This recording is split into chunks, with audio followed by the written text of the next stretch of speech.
गुजारिश है आपकी भरपूर तालियों में पाजी असीस साहब आएंगे और खुदा उनसे ज़िंदगी बख्श कलाम को पेश करेंगे।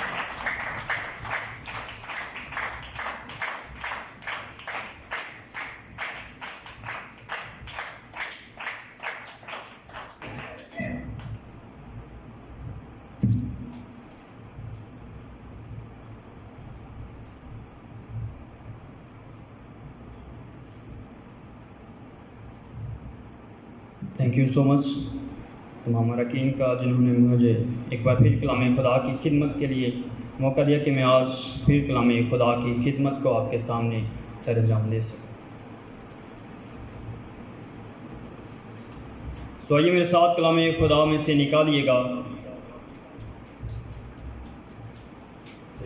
रसूलों के अमाल की किताब और उसका दूसरा बाब और उसकी पहली आयत से लेकर चौथी आयत जो आपके सामने तिलावत की गई। इस पैराग्राफ में से जो आज का हमारा इन्वान होगा, जिसके बारे में आज हम सीखने को हैं, जो हमें हमारी रूह को ताज़ा करेगी, जो आज का हमारा मज़मून है वो है रूहुल कुद्स। क्या मज़मून है? रूहुल कुद्स। इस टॉपिक को अपने जहन में रखिएगा ताकि आप इसको अच्छे और लायक तरीक़ा से सीख सकें।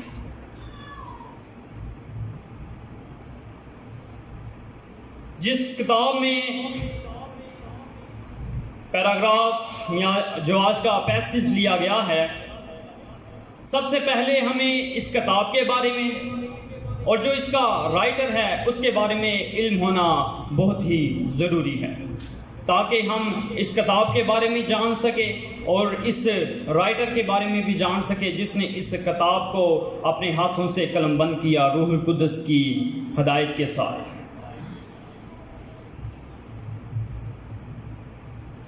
जब हम इसके राइटर को देखते हैं जिसने इस किताब को रूहुल कुद्स की कुदरत के साथ कलमबंद किया, वो शख्सियत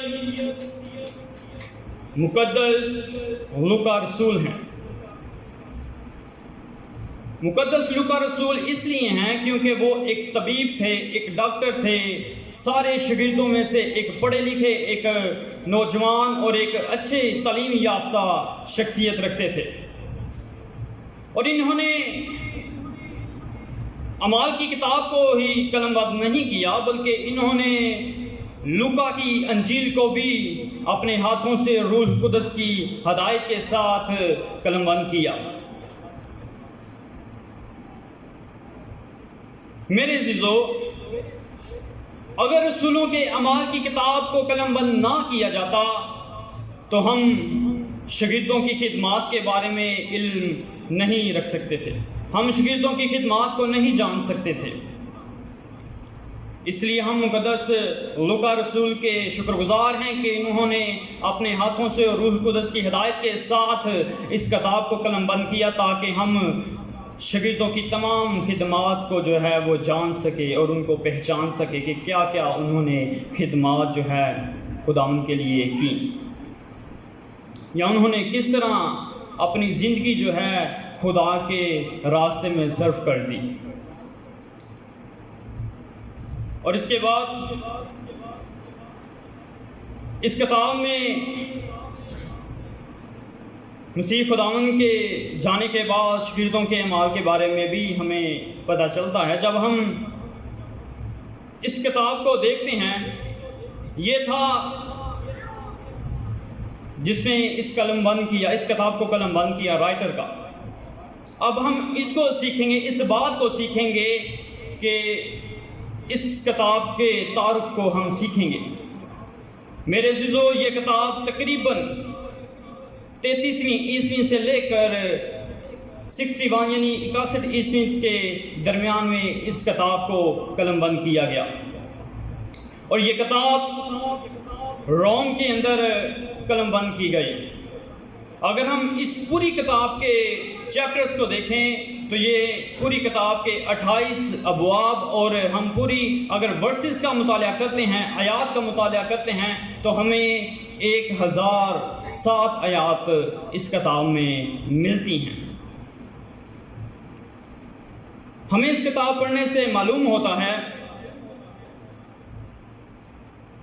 कि मसीह के जाने के बाद मुकद्दस पतरस ने कौन कौन सी खिदमात को सरअंजाम दिया, और कौन कौन से शागिर्द ने कौन कौन सी खिदमात को जो है वो अपनी ज़िंदगी में लिया और उनको खुदा के लिए जो है वो काम किया। और फिर मसीह खुदावंद की खिदमत जो है वो किस तरह फैली। आइए हम अपने टॉपिक की तरफ बढ़ते हैं, हम अपने मज़मून की तरफ बढ़ते हैं कि रूहुल कुद्स। सबसे पहली बात यह है कि रूहुल कुद्स है क्या। रूहुल कुद्स को सीखने के लिए, समझने के लिए सबसे पहले हमें खुदा के बारे में इल्म होना नहायत ही ज़रूरी है, तभी हम जो है रूहुल कुद्स को सीख पाएंगे। रूहुल कुद्स को समझने के लिए हमें खुदा को जानना बहुत ही ज़रूरी है। मेरे जो खुदा के अंदर जो है वो 3 अकनूम पाए जाते हैं, जिसे हम तस्लीस, फिल, तहीद कहते हैं। ये तीनों अकनूम जिनके नाम खुदा बाप, बेटा और रूहुल कुद्स हैं, ये तीनों अकनूम जो हैं वो शख्सियत रखती हैं।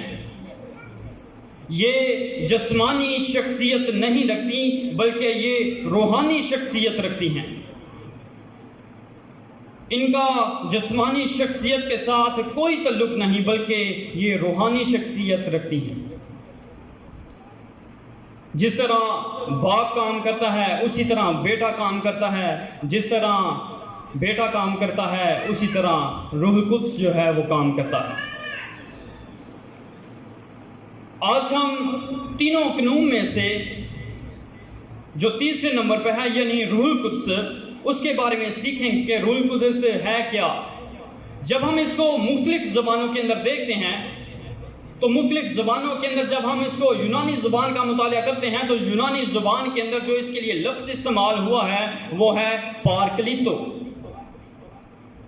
और इसी तरह जब हम इसको अरबी ज़ुबान में देखते हैं, तो अरबी ज़ुबान के अंदर जो इसके लिए लफ्ज़ इस्तेमाल हुआ है वो है फारक्लित। ये बात समझने के लिए है कि जब हम इसको इंग्लिश ज़ुबान के अंदर मुताला करते हैं, तो इंग्लिश ज़ुबान के अंदर जब किंग जेम वर्जन के अंदर हम देखते हैं, तो किंग जेम वर्जन के अंदर बाइबल के अंदर लिखा हुआ है, जो इसके लिए इंग्लिश के लिए लफ्ज़ इस्तेमाल हुआ है वो है होली गोस्ट। अगर हम इसी लफ्ज़ को होली बाइबल के अंदर देखते हैं, ये था किंग जेम वर्जन के अंदर, और जब हम इसको होली बाइबल के अंदर देखते हैं, तो होली बाइबल के अंदर ये लफ्ज़ जो है होली स्पिरिट का लफ्ज़ जो है इस्तेमाल हुआ है। मेरे जो रूहुल कुद्स जो है वो अलूहियत रखता है, वो इलाही सफ़ात रखता है। सबसे बड़ी इलाही सफ़ात है वो है अज़ली। जिस तरह बाप अज़ली है, जिस तरह बेटा अज़ली है, उसी तरह रूहुल कुद्स भी अज़ली है। अगर हम इब्रानियों का ख़त और उसका 9वां बाब और उसकी 14वीं आयत का मुताला करें, तो वहाँ पर हमें लिखा हुआ मिलता है, तो मसीह का खून जिसने अपने आप को अज़ली रूह के वसीला से खुदा के सामने बेऐब कुर्बान कर दिया, ताकि तुम्हारे दिलों को मुर्दा कामों से क्यों ना पाक करेगा, ताकि जिंदा खुदा की इबादत करे। जब हम इस हवाले को तलावत करते हैं, तो हमें बखूबी इस बात के बारे में इल्म हो जाता है कि रूहुल कुद्स जो है वो अज़ली है। वो अज़ली जो है वो बाप के साथ, बेटे के साथ, जिस तरह बाप अज़ली है, बेटा अज़ली है, उसी तरह रूहुल कुद्स भी जो है वो अज़ली है। जो दूसरी सफ़ात है रूहुल कुदस हर जगह हाजिर व नाजिर है। हम पूरे ईमान के साथ कहते हैं कि खुदा यहाँ पर मौजूद है। जब हम प्रस्तिश करते हैं तो हमारा ईमान है कि खुदा यहाँ पर मौजूद है। जब हम दुआ करते हैं तो हमारा ईमान है कि खुदा यहाँ पर मौजूद है। इसी तरह हमारा ईमान होना चाहिए कि रूहुल कुदस भी यहाँ पर मौजूद है। हालेलुया। आइए मेरे साथ कलामी खुदा में से निकालिएगा ज़बूर की किताब और 139वां ज़बूर और उसकी 7वीं आयत से लेकर 10वीं आयत तक। जिसने निकाल लिया हो वो ज़रूर इस हवाले को तलावत करे ताकि हमें इसके बारे में बाखूबी और ज़्यादा गहरे तौर पर इल्म हासिल हम इसको कर सकें। ज़बूर नंबर 139 और उसकी 7वीं आयत से लेकर 10वीं आयत तक। मैं तेरी रूह से बचकर कहाँ जाऊँ या तेरी मजदूरी से किधर भागूं? अगर आसमान पर चढ़ जाऊँ तो तू वहाँ है, अगर मैं पाताल में बिस्तर बिछाऊँ तो देख तू वहाँ भी है। आमीन। जब हमने इस हवाले को तलावत किया तो हमें हमारे जहन के अंदर फौरन एक्सेप्ट हमारे जहन ने कर लिया कि वाकई खुदा जो है, अगर इंसान बादलों में चला जाए या आसमान पर चला जाए या ज़मीन की तह के अंदर भी चला जाए तो खुदा वहाँ पर भी मौजूद है। मेरे अजीजों, हम आम तौर पर रूहुल कुदस को जो है बाइबल मुकद्दस के अंदर हम सिर्फ रूहुल कुदस का ही नाम जो है वो जानते हैं। बाइबल मुकद्दस के अंदर रूहुल कुदस के लिए जो लफ्ज़ इस्तेमाल हुए हैं वो बेशुमार हैं, लेकिन हम चंद लफ्ज़ जो हैं उन पर सीखेंगे। जिस तरह यसु का रूह, रूहे सोज़ां, पाकीज़गी की रूह, फजल की रूह, जलाल का रूह, मददगार और रूहे हक। ये खूबसूरत नाम जो है ये रूहुल कुदस के लिए बाइबल मुकद्दस के अंदर जो है वो मरकूम है। मेरे अजीजों, आज हमें इस बात को सोचने की जरूरत है कि हम जो हैं वो किस दौर के अंदर चल रहे हैं। ये दौर कौन सा है? क्या ये दौर मासूमियत का दौर है? क्या ये दौर ज़मीर का दौर है? क्या ये दौर जो है वो इंसानी हुकूमत का दौर है? या फिर हम शरीयत के दौर में अभी भी चल रहे हैं? क्या हम बादशाही के दौर में हैं या तो फिर क्या हम फजल के दौर में हैं? हमें इस बात को सोचने की ज़रूरत है और हमें इस बात को एक्सेप्ट करने की ज़रूरत है कि क्या वाकई हम जो हैं फजल के दौर में हैं, फजल के रूह के दौर में हैं, यानी रूहुल कुद्स के दौर में हैं। और अगर हम रूहुल कुद्स के दौर में हैं, हम शरीयत के दौर में नहीं, हम मौसूमियत के दौर में नहीं, हम फजल के दौर में हैं, और अगर हम इंसानियत के दौर में नहीं, तो अगर हम रूहुल कुद्स के दौर में हैं तो हम आज अगर हमारे साथ रूहुल कुद्स है तो हम क्या महसूस करते हैं? इस बात को समझने के लिए हमें पुराने अहदनामे का मुतालिया करना नहायत ही ज़रूरी है। अगर हम पुराने अहदनामे का मुतालिया करते हैं तो पुराने अहदनामा के अंदर जो लोग, जो शख्सियात मसीह खुदाम की खिदमत करते थे, जो शख्सियात मसीह खुदाम के हुक्मों पर चलते थे, जो शख्सियात खुदाम के हुक्मों पर चलते थे, उसकी पैरवी करते थे, उसके नाम को अपनी ज़िंदगी में अव्वल दर्जा देते थे, तो उनके साथ रूहुल कुद्स काम करता था। उन मखसूस शख्सियात के ऊपर जो है रूहुल कुद्स काम करता था। लेकिन रूहुल कुद्स काम करता था, लेकिन अपना काम करके फिर वापस जो है वो चला जाता था। जब उसका काम आता रूहुल कुद्स का वो करता तो फिर वापस जो है वो आसमान पर चला जाता। लेकिन जब हम नए अहदनामे का मुताला करते हैं तो जब मसीह खुदावंद ने सौत फरमाया तो उन्होंने अपने शागिर्दों से एक वादा किया। जब हम यूहन्ना की इंजील और उसका 16वां बाब और उसकी 7वीं आयत का मुताला करते हैं तो वहां पर हमें लिखा हुआ मिलता है, लेकिन मैं तुमसे सच कहता हूं कि मेरा जाना तुम्हारे लिए फायदेमंद है, क्योंकि अगर मैं ना जाऊं तो वो मददगार तुम्हारे पास ना आएगा, लेकिन अगर जाऊंगा तो उसे तुम्हारे पास भेजूंगा। ये खूबसूरत जो है वादा यीशु मसीह ने अपने शागिर्दों से फरमाया सऊद करने से पहले, ताकि ये अपने आप को अकेला ना समझे, ताकि ये अपने आप को तन्हा ना समझे, ताकि जब मैं इनसे जुदा हो जाऊं तो मुझे जो है वो भूल ना जाएं, क्योंकि मसीह खुदावंद जो है वो अपने शागिर्दों से वादा करके गए, जब मैं जाऊंगा और बाप से दरख्वास्त करूंगा कि वो तुम्हें रूह कुद्दस इनाम में देगा। मेरे अजीजों,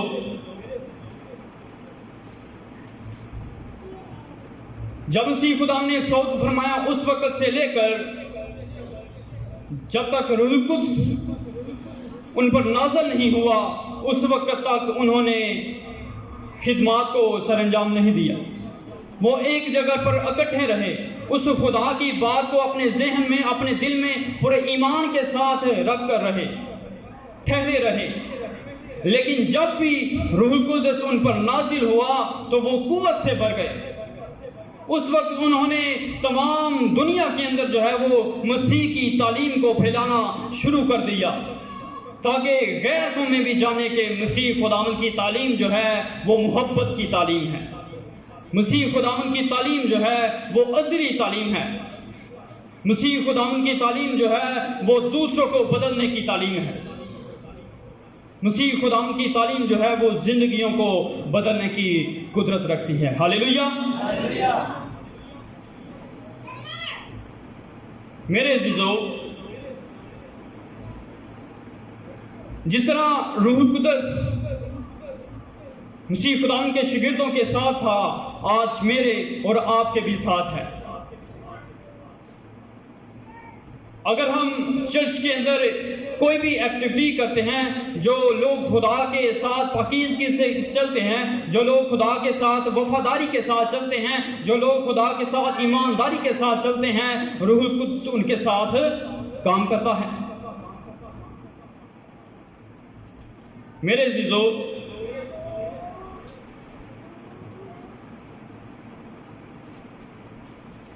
रूह कुद्स हर एक इंसान के साथ है जो खुदा के साथ वफादारी के साथ चलते हैं। अगर रूह कुद्स हमारे साथ है तो उसके काम क्या हैं, हम किस तरह इसको मालूम कर सकते हैं, हम किस तरह इसको जान सकते हैं कि रूह कुद्स अगर हमारे साथ है तो हम उसको किस तरह जो है वो परख सकते हैं। सबसे पहले रूह कुद्स जो है वो मसीह की रूहानी बातों का मुकाशवा जो है वो अपने लोगों पर जाहिर करता है। अगर हम बाइबल पढ़ते हैं तो सिर्फ रीडिंग करके छोड़ नहीं देते, बल्कि रूह कुद्स जो है वो हमें इसकी गहरी बातों को, तय की बातों को भी दरियाफ्त कर लेता है। अगर मैंने हॉस्टल में ज़िंदगी गुजारी, मैंने इस कलाम को सीखा, मैंने पास्टर कोर्स किया, तो मेरे टीचर जो हैं वो मुझे रूह कुद्स मुहैया नहीं कर सकते। रूह कुद्स हर एक इंसान उस वक्त मुहैया कर सकता है जब वो खुदा के साथ वफादारी के साथ चलता है। जब वो रूह कुद्स मुहैया करता है तो फिर रूह कुद्स का काम जो है वो कलाम के बेतों को उस पर आश्कारा करता है, ताकि वो खुदा के कलाम के बेतों से वाकफियत रख सके। और फिर रूह कुद्स जो है वो हमें ताकत बख्शता है ताकि खुदा की फरमाबरदारी करें। और फिर रूह कुद्स जो है वो हमारी कमज़ोरी में भी कुव्वत जो है वो बना देता है। जब हम अमाल की किताब और उसका पहला बाब और उसकी 8वीं आयत का मुताला करते हैं तो लिखा है, लेकिन जब रूह कुदस तुम पर नाजिल होगा तो वो तुम कुव्वत पाओगे। ये एक बहुत बड़ा रूह कुदस का काम है। लेकिन जब भी किसी इंसान के अंदर रूह कुदस नाजिल होता है, रूह कुदस जब भी उसकी ज़िंदगी के अंदर काम करता है तो वो एक कुव्वत जो है वो उसके अंदर आ जाती है, जिस तरह शागिर्दों के अंदर कुव्वत आई। क्योंकि जब हम अपने विर्द को तिलावत करते हैं तो हमें मिलता है कि उनके अंदर जो है वो कुव्वत आ गई और गैर जुबानें बोलने लगे। और इसी तरह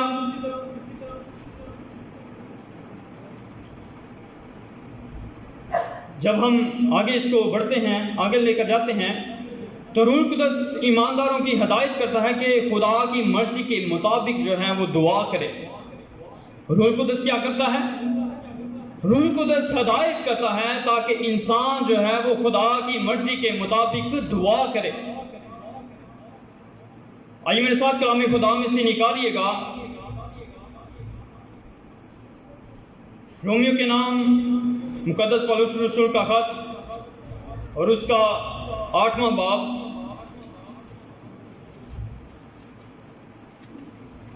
और उसकी 26वीं और 27वीं आयत। रोमियो की किताब और उसका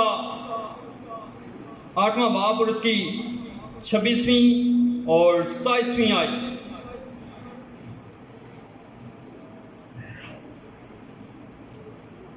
कलाम मुक़द्दस में कुछ मरकूम है।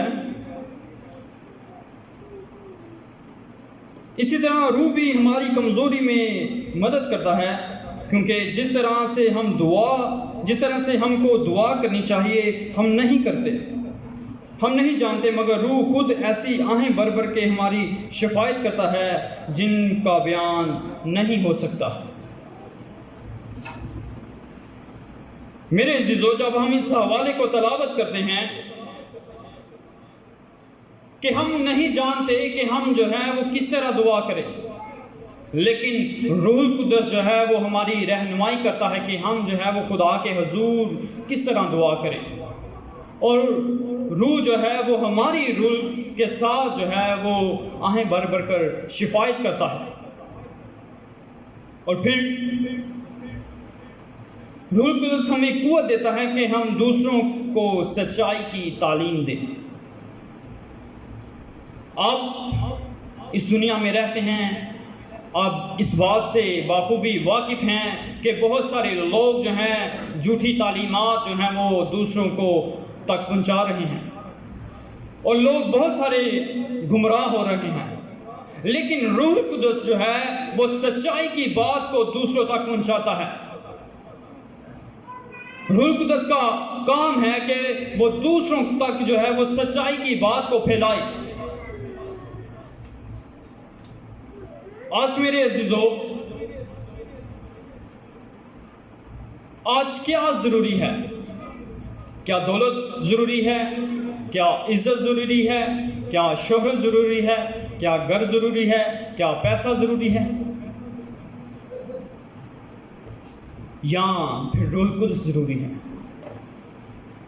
आज मेरे अज़ीज़ों, रूह कुदस जो है वो ज़रूरी है। हम सब लोग इस बात से वाकिफ़ हैं कि जब मुकद्दस पौलुस रसूल पर खुदा का रूह कुदस नाजिल हुआ तो उसके साथ क्या हुआ?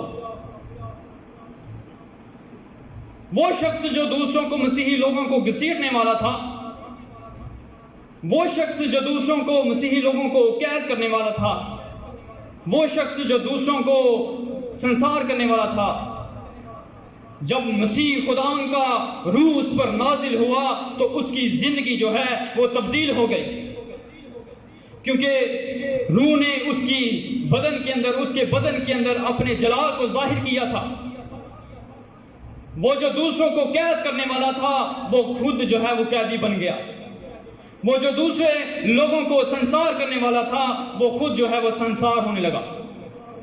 वो जो दूसरों को घसीटने वाला था वो खुद जो है वो घसीटा गया। जब खुदा का रूह उस पर नाजिल हुआ तो उसकी जिंदगी जो है वो तब्दील हो गई। जब हम लूका की इंजील और उसका 11वां बाब और उसकी 13वीं आयत का मुताला करते हैं तो लिखा है, यीशु ने अपने शागिर्दों से कहा कि तुम बुरे होकर अपने बच्चों को अच्छी चीजें देना जानते हो, तो तुम्हारा आसमानी बाप तुमको रूह कुदस क्यों ना देगा। मेरे अजीजों, आज हमें जो है वो रूह कुदस मांगने की जरूरत है। आज हमें जो है वो मांगने की जरूरत है, क्योंकि खुदा का वादा है कि तुम मांगोगे तो तुम्हें मिलेगा, ढूंढोगे तो पाओगे, दरवाजा खटखटाओ तो तुम्हारे वास्ते खोला जाएगा। क्या हम सच्चाई के साथ खुदा के सामने आते हैं? क्या हम सच्चाई के साथ या वफादारी के साथ खुदा से मांगते हैं? बहुत सारे आजकल के ऐसे लोग हैं जो अपनी जिंदगी, दुनियावी जिंदगी में बहुत ज्यादा मसरूफ हैं। वो खुदा के सामने आते तो हैं, लेकिन जो है वो दूसरे को दिखावे के लिए आते हैं, चंद मिनट के लिए दुआ करके चले जाते हैं, चंद मिनट के लिए। अपनी जिंदगी को जो है वो दुआया जिंदगी बनाएं, ताकि रूह कुदस जो है वो आपकी जिंदगी के अंदर काम करे, ताकि रूह कुदस जो है वो आपकी जिंदगी को तब्दील कर दे। जब आप रूहानी होंगे तो सिर्फ आप ही तब्दील नहीं होंगे, बल्कि आपकी पूरी फैमिली जो है वो तब्दील होगी। हालेलुया। जब खुदा से हम मांगते हैं तो फिर खुदा जो है वो हमारे दिल की मुरादों को भी पूरा करता है। हमें खुदा से मांगने की ज़रूरत है। हमें खुदा के सामने जो है वो सच्चाई के साथ आने की ज़रूरत है। हमें खुदा के सामने पाकीज़गी से आने की ज़रूरत है, ताकि रूह हक जो है वो हमारी ज़िंदगी के अंदर काम करे, ताकि रूह सुज़ा जो है वो हमारी ज़िंदगी के अंदर हमारी ज़िंदगी को जो है वो तब्दील कर दे, ताकि रूह जलाल का रूह जो है वो हमारे बदनों के अंदर, हमारे ज़िंदगी के अंदर अपने जलाल को ज़ाहिर करे। मेरे अज़ीज़ों, अगर आप खुदा से मांगते हैं तो बहुत अच्छी बात है, अगर नहीं तो अपने आप को ऐसा काबिल बनाएं, ऐसा काबिल बनाएं कि आप खुदा के सामने सच्चाई के साथ जाएं, और जब खुदा से आप मांगे तो खुदा जो है वो आपके दिल की मुरादों को भी पूरा करे। हालेलुया। सो खुदा मुझे और आपको आज के कलाम के वसीला से ढेरों बरकत से नवाजे। सब कहें आमीन।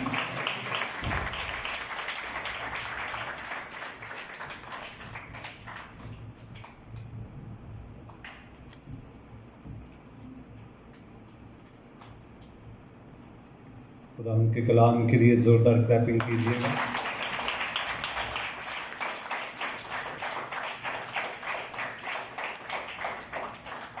हम खुदा उनके शुक्रगुजार हैं कि खुदा ने अपने बेटे को अपने जलाल के लिए इस्तेमाल किया है।